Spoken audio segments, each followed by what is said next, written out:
Ser autossuficiente é um ato de liberdade, mas também traz um peso imenso, gente. Diferente de outros heróis que encontraram no Sensei uma base sólida e constante, o Tanjiro segue um caminho bem mais solitário. Se você acompanha animes como Naruto, Jujutsu Kaisen, Boku no Hero, sabe que sempre rola aquele lance de sensei icônico, tipo Jiraiya, o Gojo, o All Might. Mas e o Tanjiro? Bom, ele segue um caminho bem diferente. Mas afinal, por que o Tanjiro não tem aquele mentor principal? Bora entender isso e ver como é que isso molda ali a jornada dele na história de uma forma bem única. Bom, para começar, vamos entender que o Tanjiro tem sim várias características muito bem definidas, típicas dos protagonistas shonen. Ele é um adolescente durão, coração de ouro, e uma missão de vida que envolve proteger quem ele ama e lutar contra o mal. Porém, enquanto outros personagens como Yuji Itadori, o Naruto e o Deku têm mentores ali que guiam eles, nas jornadas deles, são figuras quase paternas, o Tanjiro não tem nada disso. Claro, ele teve mentores importantes, como o Urokodaki, por exemplo, que foi essencial no começo da história. O Tanjiro passou 2 anos treinando com ele nas montanhas para se preparar como caçador de demônios.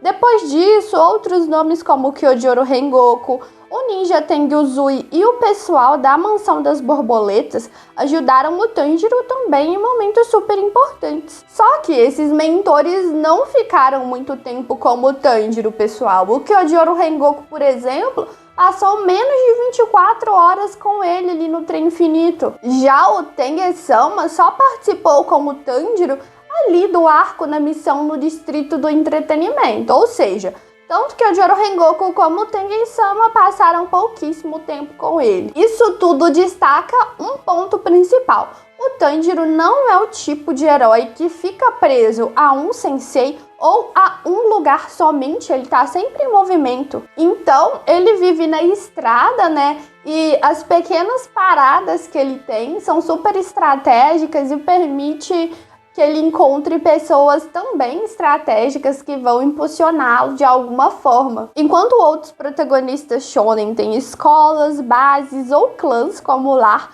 o lar do Tanjiro é a estrada, então, e os mentores, consequentemente, são passageiros. E essa ausência de um mentor físico faz do Tanjiro um personagem único e extraordinário. Ele não depende de alguém como o Jiraiya ou o Gran Torino para guiá-lo ao longo dos anos. Em vez disso, ele aprende o que pode com cada sensei e segue em frente, encarando sozinho as próximas batalhas. Isso traz algumas vantagens. O Tanjiro acaba adquirindo muito mais habilidades e técnicas, não ficando limitado ao estilo ou influência de um único mestre. Ele é como um mosaico e junta tudo que aprende para se tornar um caçador de demônios versátil. Mas também, pessoal, tem um lado emocional nessa história. Porque, por exemplo, geralmente nos shonen, esses mentores assumem papéis meio que maternos ou paternos ali para os alunos. O Jiraiya, por exemplo, ele era tipo um pai ou um avô. Ele era muito próximo do pai do Naruto, antes dele morrer,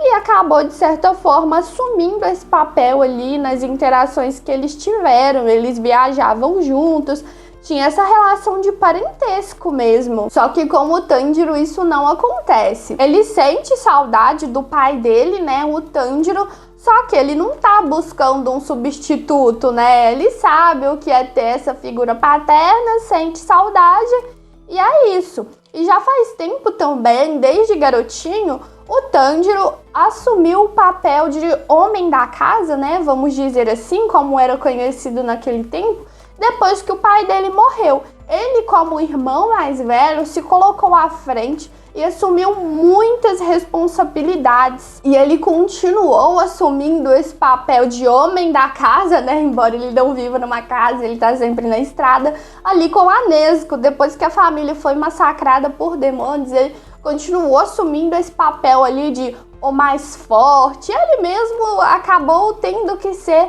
uma figura paterna para os outros, Ele foi o que ele deveria ter. Então, vamos entender que isso não só faz com que ele tenha um papel de irmão mais velho para Nezuko, como também um papel de pai para si mesmo. É ele que tem que se politizar, é ele que tem que se corrigir, é ele que toma as escolhas da vida dele, ainda que ele seja muito jovenzinho. Tanto que vocês veem que o Tanjiro conversa com ele mesmo como se ele fosse uma figura paterna rígida, mas é ao mesmo tempo amorosa, o que motiva ele a seguir em frente ali, né? Bem interessante. E por conta disso, o Tanjiro não vê o sensei e os mentores que ele encontra ao longo do caminho como figuras paternas ou alguém que vá suprir algum vazio emocional. Eles são aliados temporários, pessoas com as quais ele aprende o que precisa e depois se despede. A missão dele é clara: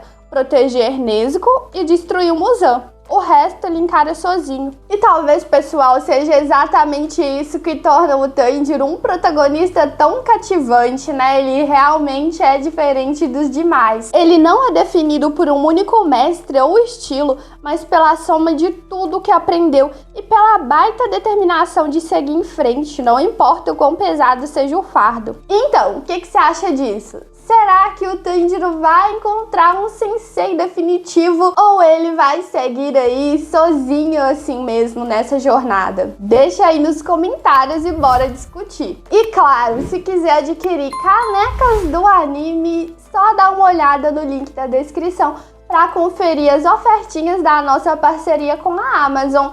Obrigada por assistir e até no próximo vídeo.